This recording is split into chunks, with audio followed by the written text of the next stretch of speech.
All right. Let's keep it going. Let's keep it going. Save religiously after what happened last night. We'll find out what the future is for Galloway. Let's start off by getting rid of the relievers that are not ours. Just to get the clear look at the roster. So Ivan Pena would need to be added to the 40-man. I don't feel like losing an A potential player. Definitely don't feel like losing Dyer as a pitcher.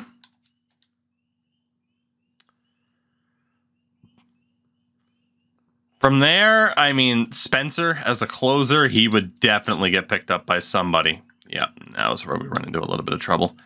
We can get David Sung off the 40-man. Honestly, we can take Ray Nunez off the 40-man for the moment. And Corey Wills, if need be. And now it puts Sung and Nunez up there. But it was Dyer, was it not? Wait, it wasn't Dyer. Fuck. Oh, God. How did I forget who I was trying to protect already? How did this happen? It was Spencer. Jesus. Okay. Otherwise, we should be fine. Chris Martins. 4-year deal at 2.3. That's not bad at all. For a relatively decent bullpen arm. We'll take that cheap deal.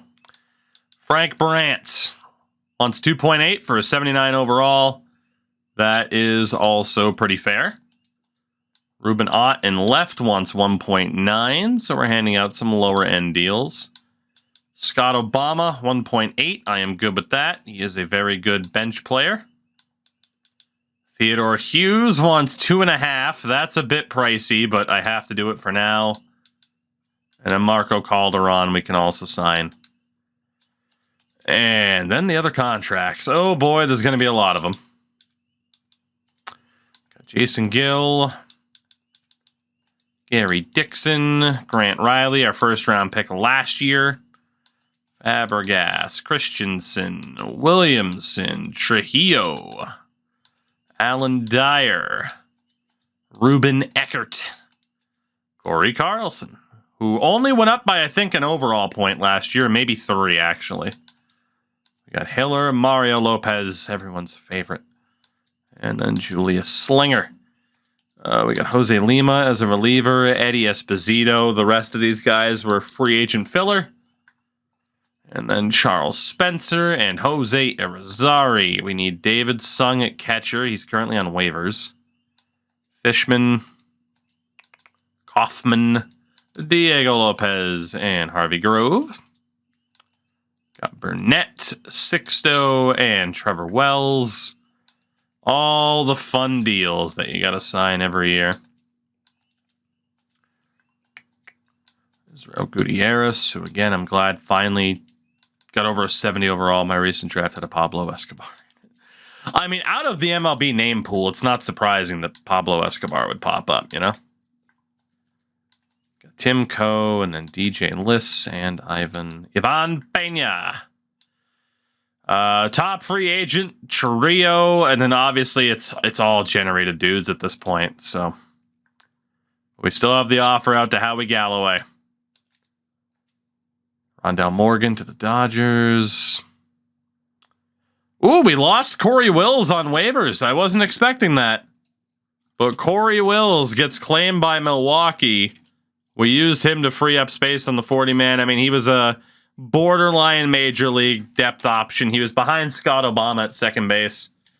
But Corey Wills gets claimed on waivers. NHL would have a Pablo Escobar from Estonia, correct?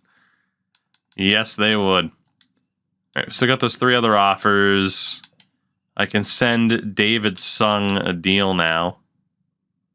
Apparently, he has no interest at all. How much money do I have to send you to have interest? There you go.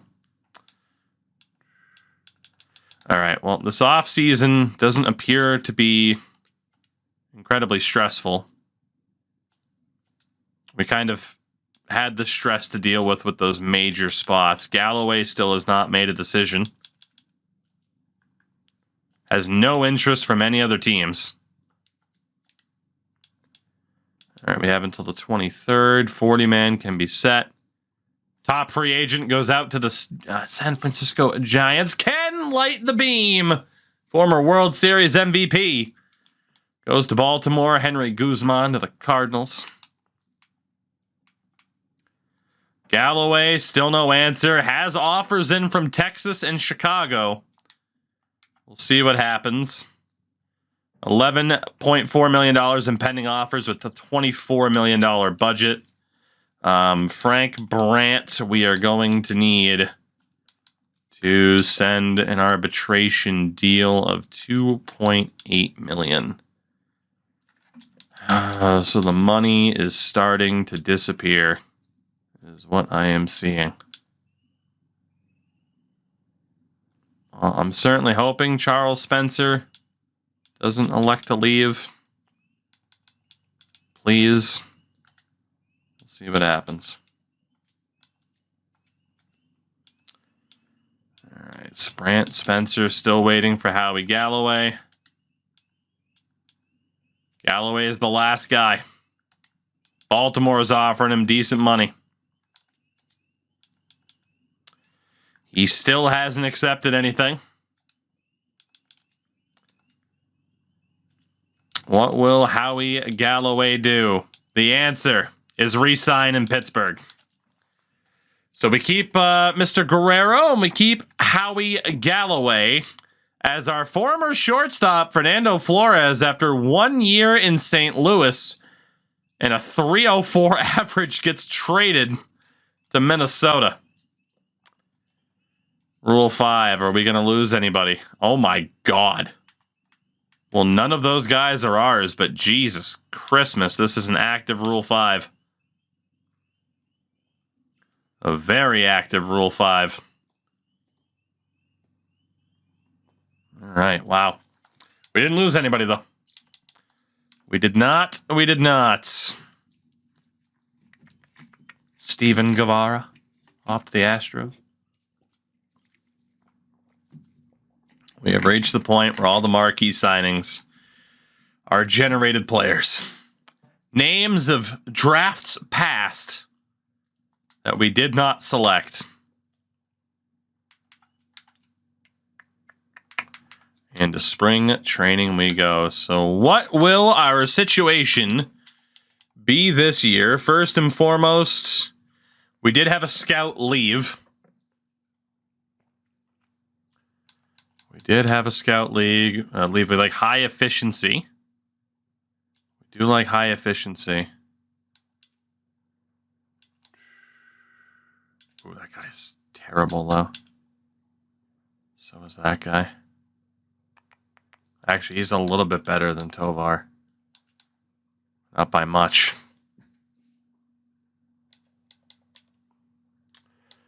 That is about as good as we're going to do. So we're going to have some scouting budget left on the table there. And let's see what the boys look like this year. So Darren McCauley at catcher. Obviously the top dog. We then have Mr. Nunez, Sung, Fishman, Kaufman, Lopez, Hitoki Sato, who was recently drafted. I am reordering highest rateds on my own personal list. There is Martin Lopez, Fodor, and then Harley Grove, who sucks. Sorry, Grove, but it's true. So, obviously, we don't need to bring in an actual catcher. McCauley and Ray Nunez will be the pairing at the major league level.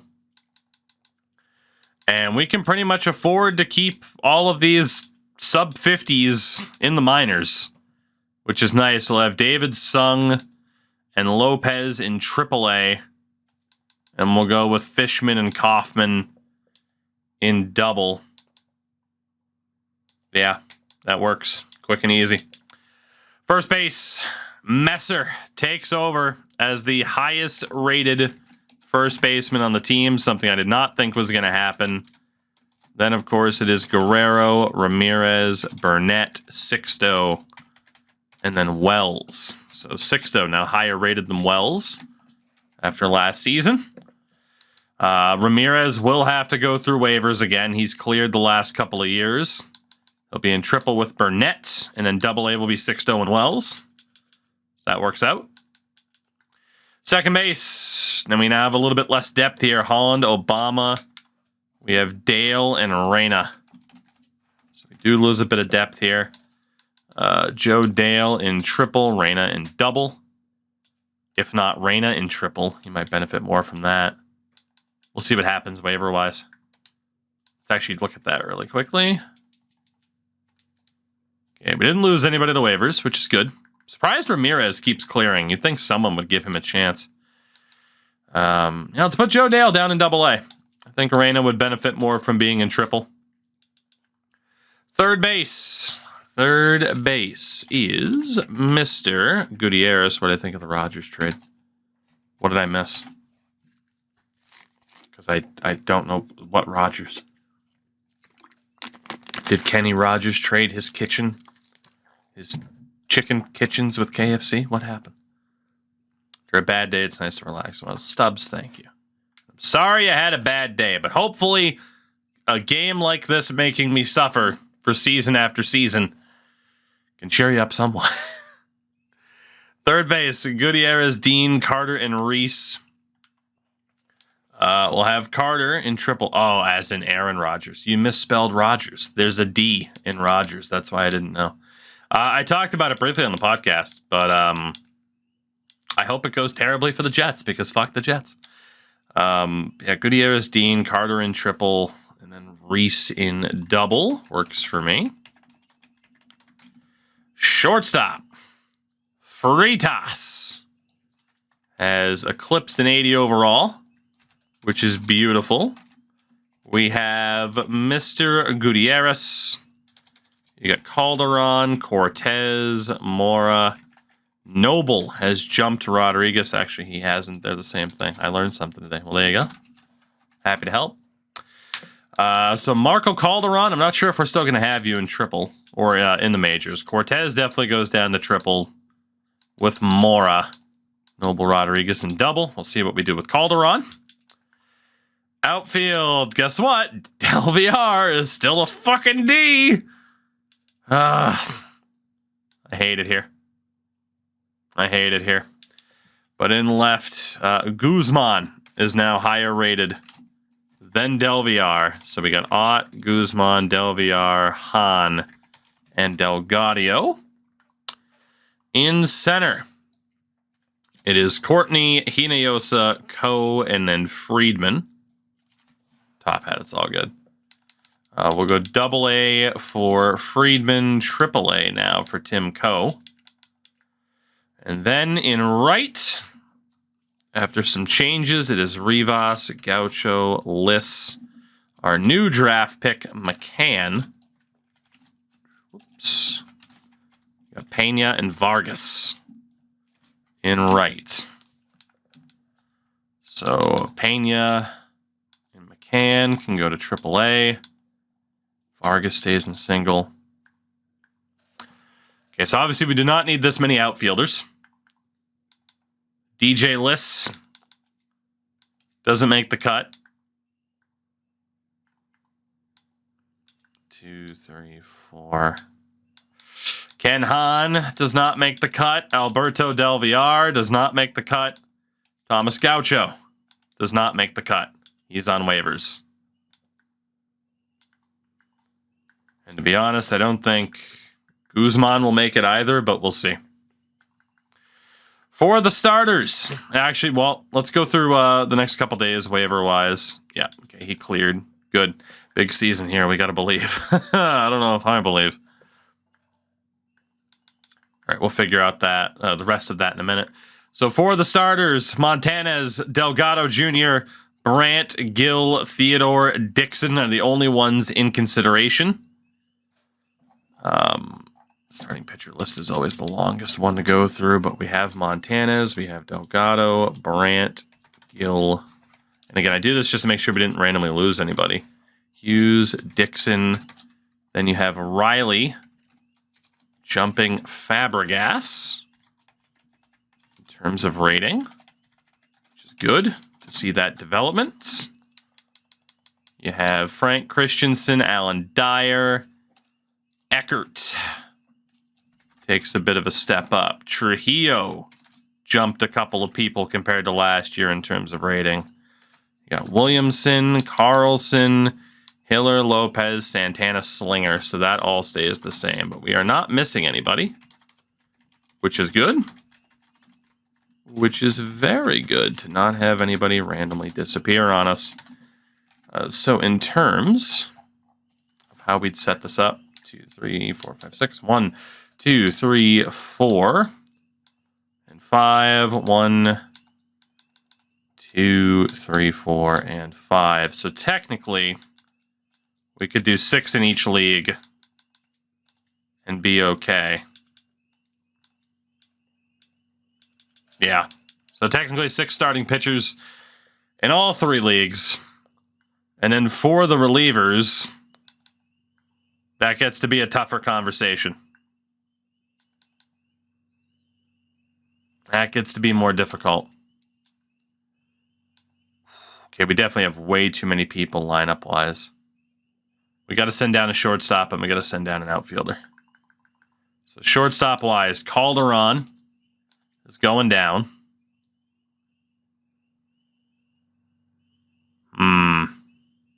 Honestly, it doesn't make much of a difference. None of these guys are great. Let's just put Mora in single A, whatever. And then outfield-wise, Guzman does not make the cut either. He's got to go through waivers. And he clears, no problem. So 1, 2, 3, 4, AAA will be the same thing. 1, 2, 3, 4, and 5. So technically, Tim Coe has got to go down to double. Rick McCann will go back down. Pena will go back down. Team ranked 4th. Don't buy into that until the team's set and it's the start of the actual season.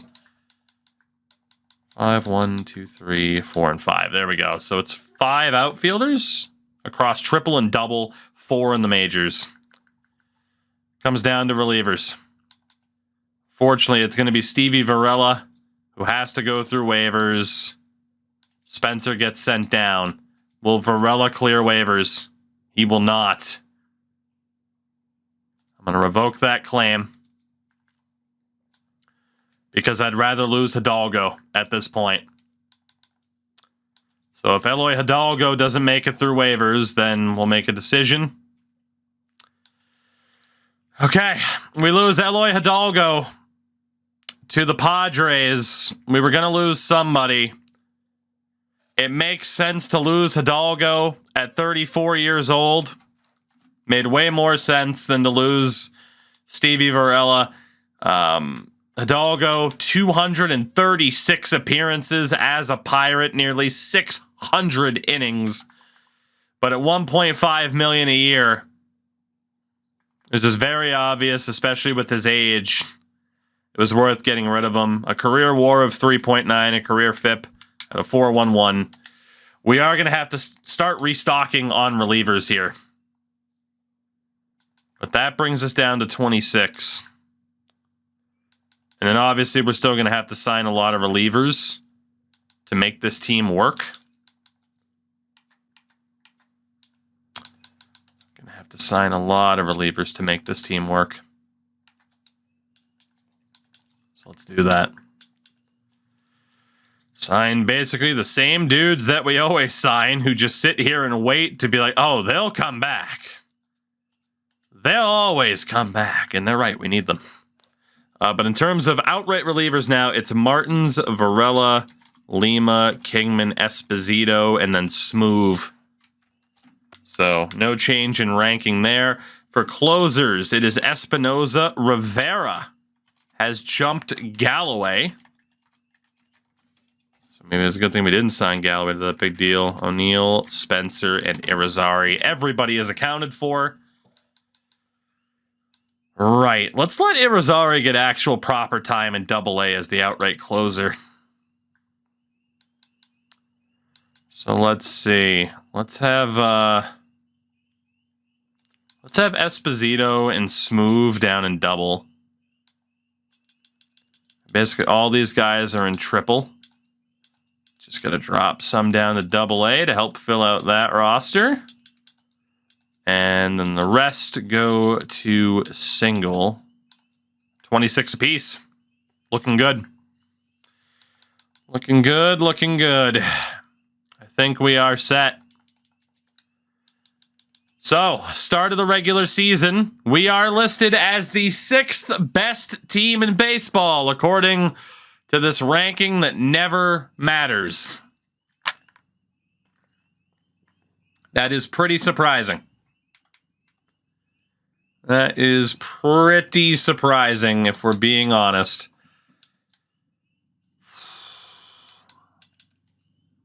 I set up sponsorships, didn't I? I did.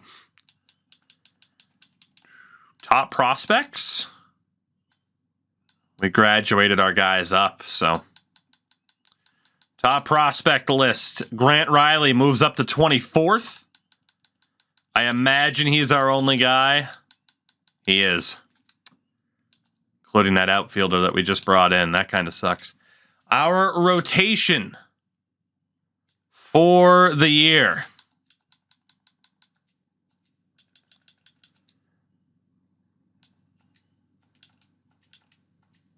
Oh, man. Hughes would probably make the most sense because he's the lowest potential. But Montanez, Delgado Jr., Brandt, Gill, and Dixon. With 27-year-old Theodore Hughes as the long reliever. Gill's got that A potential.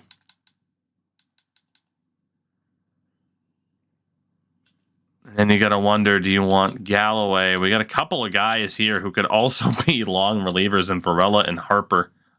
Rivera, that is.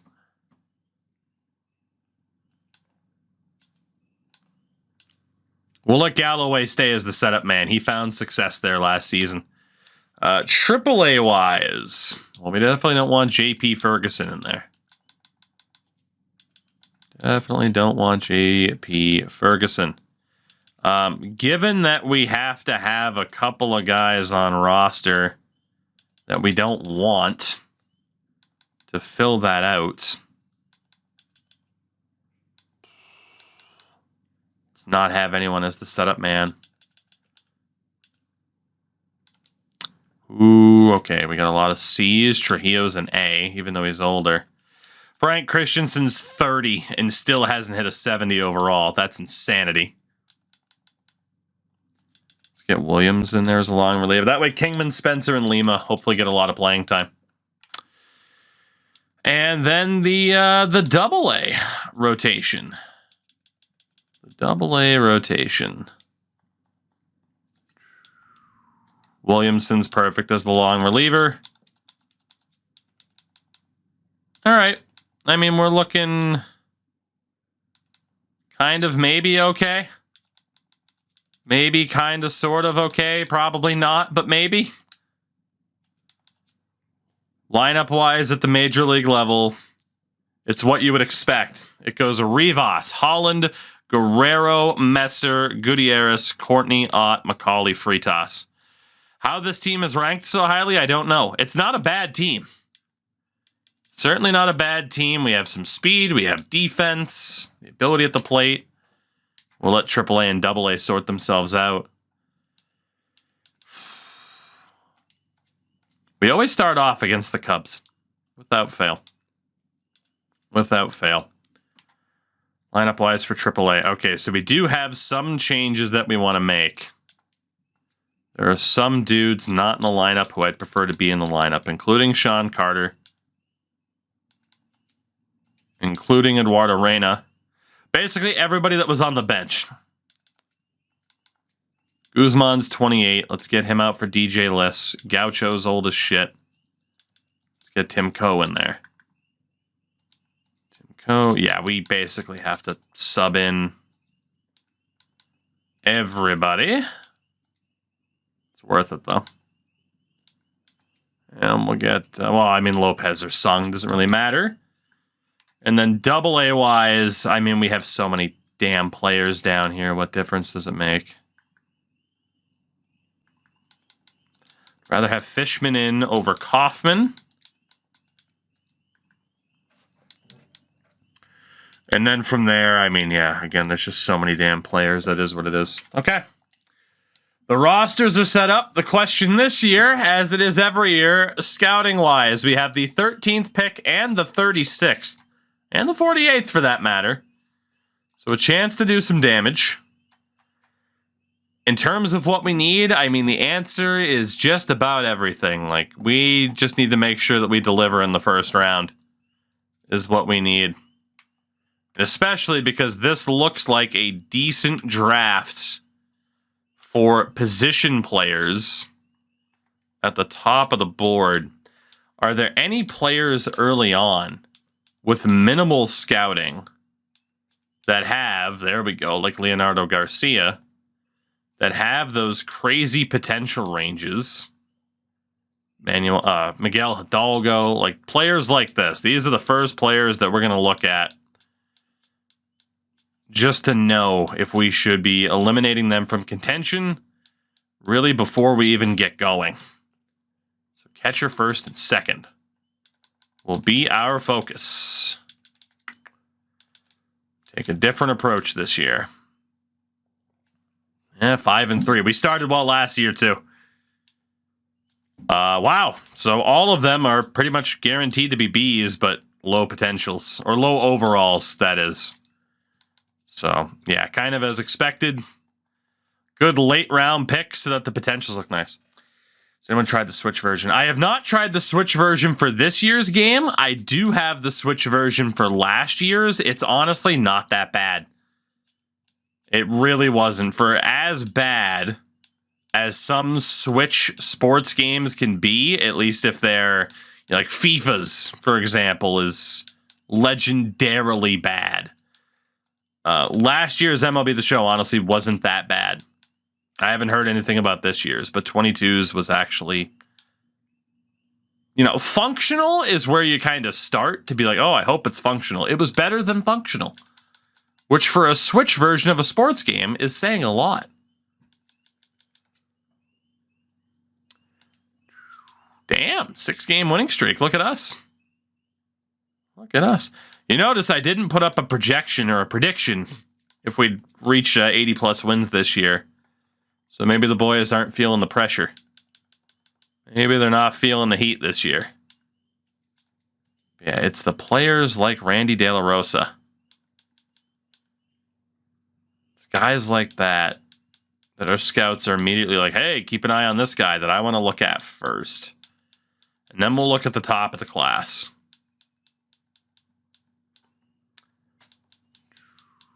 Center field, Benny Hobbs.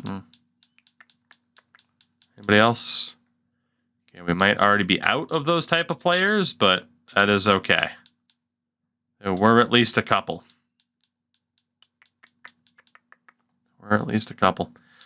Starting pitchers, I mean, Ryan Ferris.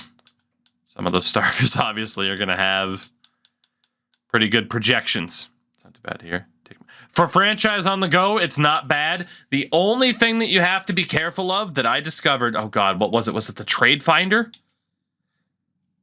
Be very, at least for 22, be very specific with the trade finder, because if you don't set the parameters to be more specific, the game would crash on me because it was trying to load too much and the Switch couldn't handle it. Funny enough. At least that's the way that game was optimized. The Switch can handle Breath of the Wild, but it couldn't handle MLB franchise. So that's my my only real word of advice. But yeah, for franchise on the go, it wasn't bad. That's exactly what I bought it for on a big road trip last year, and it worked perfectly for that reason. Or for that use. Okay, how bad is this guy's overall? Where his potential looks that good. Same for this guy. Jesus. Jesus. This is going to be Gaylord Medeiros. This is going to be a really weird draft for us because of how I'm electing to go through the scouting. But I figured, hey, why not take a different approach? Now's about the time to try something different. Why not? First party versus third party devs. Yeah, basically. I mean, not to say that I'm being like, oh yeah, I expect the optimization for MLB The Show on Switch to be as good as Nintendo's, primary franchise, but you get my point. Hopefully you get my point. Hopefully I'm making my point clear and concise. Nothing's really concise with me, though, let's be honest. I have been accused of loving the sound of my own voice, don't you know? All right, 17 and 11, not bad. I know this guy's 22. Casey Adline, he is basically that Carlson guy that we drafted. It's funny, I mean, a lot of these guys do have the good potentials. It's just that their overalls are trash, but yeah, if Pokemon's any indication. Well, they don't give a shit about Pokemon, clearly, because of how MLB The Show 22 on Switch was better optimized and ran better than the most recent Pokemon game on Switch. Hands down. Hands down. You could argue how much is that really saying, but it is a fact. It is a fact. All right, there we go. Let's keep looking at these guys. Keep looking at these guys, and then we'll start focusing with about 2 months left before the draft on the best players possible. Our scouts really like Medeiros. They really like... Oh, my God. Please. What pick do we have? It was like 13. Guys, start putting the prayers up because we need Ronaldo Garcia to somehow be available at pick 15. That would be a franchise-altering pick if he is somehow available at 13. Oh my God.